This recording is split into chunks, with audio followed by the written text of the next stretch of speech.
Hi everyone, my name is Dr. M. Niharika. I'm working as a fertility consultant in Kamineni Fertility Center, King Koti branch. Many patients ask me about fertility preservation, or they have a lot of queries regarding preserving their gametes. So today I will be enlightening you on the fertility preservation topic. So, what actually is a fertility preservation? We know that the gametes like egg, sperm, or the embryos are required for the fertility potential to be maintained.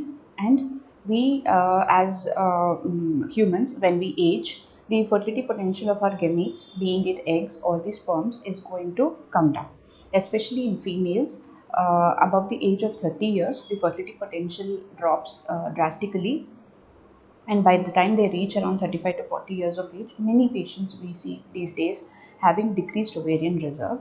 So for these reasons, and also in patients who are suffering from cancer, uh, to preserve their gametes before undergoing the chemotherapeutic or the radiotherapy treatment, which may harm the reproductive potential of the patient, we do fertility preservation. So fertility preservation helps to save and protect either the eggs, gamete, the embryos, sperm, or the reproductive tissues, that is ovarian tissue. The main reason that we do fertility preservation, or initially when the concept of fertility preservation was started because of the patients who are suffering from cancer who wish to have their biological children later part of time when they are cancer free.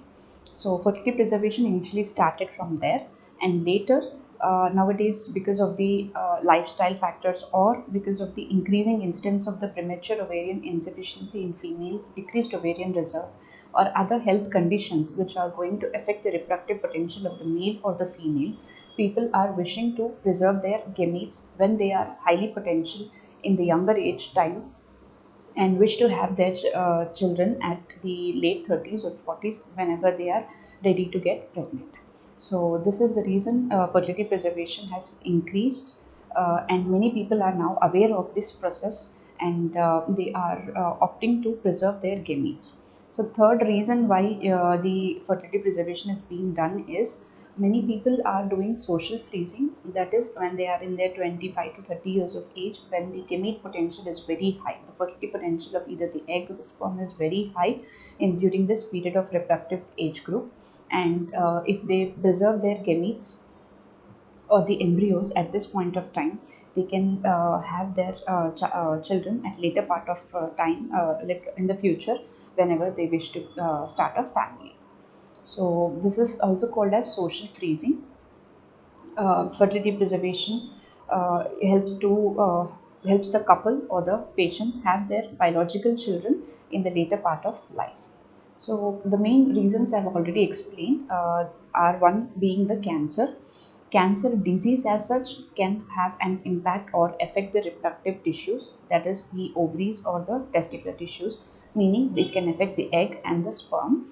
Also, the treatment that we use for cancer, being it the chemotherapy, radiotherapy, or the surgical treatment, some cancers involving the reproductive organs can require to remove those reproductive organs, that is either the ovary or the testicular tissue, and hence preserving some amount of the gametes, either the eggs or the sperms from that tissue before starting the treatment or before doing the surgery, can help them have their own biological children in later part of time when they are cancer free. So the drugs that we use for chemotherapy are very toxic and can have an effect on even on the normal organs. So they can have an effect even on the reproductive organs, so meaning they can damage the eggs or damage the sperm quality, and end up being infertile.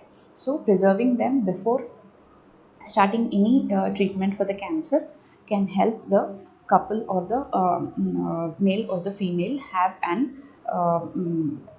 egg or the sperm to which will help them to have their own biological child. The second most common reason is other medical conditions that are going to affect the quality of the reproductive tissues, being it egg or the sperm, like some autoimmune conditions like lupus, lupus disorders, rheumatoid arthritis, or some other conditions also called as premature ovarian insufficiency, in wherein people or woman is having a genetic abnormality due to which their egg reserve gets depleted very fast and very early in 25 to 30 years of age itself.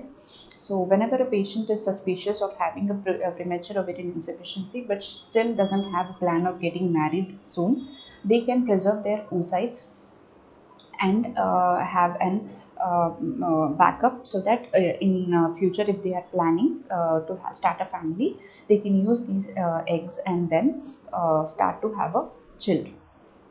So this is other medical conditions. So there are also conditions like endometriosis, which is nothing but the endometriotic tissue being deposited in the ovary, causing damage to the oocytes, ovarian tissue, and hence decreasing the fertility potential or the decreasing ovarian reserve of females. So in those patients also, fertility preservation is going to help them have the biological children of their own. So other less conditions where usually now social freezing is increasing because many people are now aware that they can freeze their gametes at the right time and use them whenever they are financially and emotionally ready to start a family. So people who are working even in army, military, can help. That also is helpful because in patients who are working in army, death at any point of time can happen. So they can preserve their sperms, and even in case of any untoward consequences to the man who has frozen his sperms, he can give an consent that after my death also it can be used by my wife, and therefore this semen freezing can be helpful in patients who are working in situations which are very unpredictable on the life. So that is also one of the reasons why people are coming ahead forward to preserve their gametes. So these are few reasons why, few and the most common reasons why people are preferring to preserve their fertility in terms of preserving their gametes. Coming to the techniques or the fertility preservation types that can be done in different age groups. We also see there are many childhood cancers arising, and many people are being detected with childhood cancer, and hence even the fertility preservation can be done in childhood or in teenage group whenever patient is diagnosed with the cancer in the early 15 or 16 years of age. In those patients also fertility preservation is possible.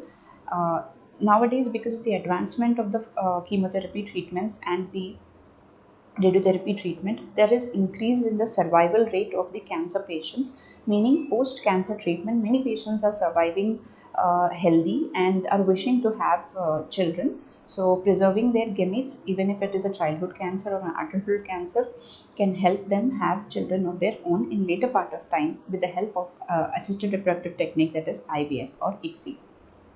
So first I will discuss about the different types of preservation techniques that are there in the female. In female, if a female is post-pubertal or in the 20 to 25 years of age or past 25 years of age, then preserving their eggs, if she is not married yet, would be the most appropriate treatment of fertility preservation. If she wishes to if she's married, then preserving the embryos would be the most common mode of fertility preservation that we prefer. Or the other treatment options are, if they are not quite sure whether they can preserve the eggs or not, or if time is not very much available before starting the chemotherapy, meaning sometimes the patients might be diagnosed very advanced stages of cancer where they can't even have some 15 days of time. In those patients, even ovarian tissue cryopreservation or freezing can be helpful, wherein that ovarian tissue will contain certain amount of the oocytes which can be retrieved later part and then used for their fertility treatments. So these are the three most common types of fertility preservation. The other type is that we can also do ovarian transposition, wherein if the radiation is confined to the pelvic organs, Then the ovary can be repositioned from its original place where it is the pelvis to the abdomen, far away from the radiation field, and this is called as oophoropexy, ovarian transposition. This can also be very helpful in patients who are wishing to undergo radiotherapy in patients suffering from other pelvic organ cancers. And the other less frequently used modes of treatment are, we also give some amount of injections called as GnRH injections, which will suppress or decrease the effect of these chemotherapy drugs on the oocytes. This will be useful in patients who don't have at least 1 or 2 days time where they can preserve their egg or the sperm. And also doing an radiation shielding whenever the radiation is being done to treat cancers in other parts of the body, shielding the pelvis from the radiation by providing a shield which will decrease the exposure of the pelvic organs, that is mainly the ovary or the testicular tissue, to the radiation dosage, can also help patients to have a fertility preservation. So in females, these are the most broadly used types of the fertility preservation techniques. In males, if the male is an adulthood stages, then if the patient is capable of providing a sample, semen sample, then preserving the semen sample would be the most convenient way of preserving their gametes. If not, if the patient is having difficulty in ejaculation, there are different methods of that we can use by electroejaculators and achieve a sample and store them for the freezing. Also, testicular tissue, directly aspirating it from the testis, can also be done in patients who are between their 12 to 16 years of age, who might not be able to provide a semen sample on their own. So preserving the testicular tissue can also be done. Simultaneously, when a patient is undergoing surgery for testicular cancer, they can also take some amount of normal testicular tissue and preserve it, wherein the seminiferous tubules containing the sperms are preserved than the tissue that contains the cancer. So, and also radiation shielding, even in patients who are undergoing radiotherapy in males, can also help to protect their testicular tissue from the radiation exposure. So, these are the most common types of fertility preservation techniques that we use in males.